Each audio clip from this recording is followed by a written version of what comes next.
Good morning people. Dahil umalis tayo, namili ng ulam. Itong ating outfit today is sobrang init. Kailangan natin may ng ulam.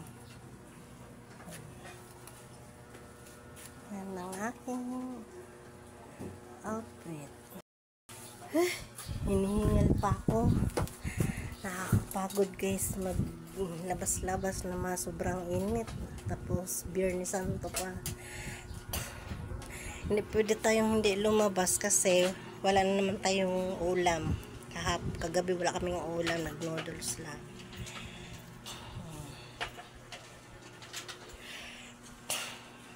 Ayan, nagsuro-sombrero tayo, tamainit. Karating lang ng pawis, grabe.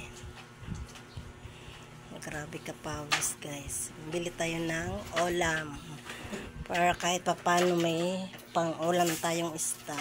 Namili pala ako guys ng ulam, manok saka bangus, para kahit papano may ulam tayo na nakatambay sa bahay. Yun lang, love you all. Girls lang.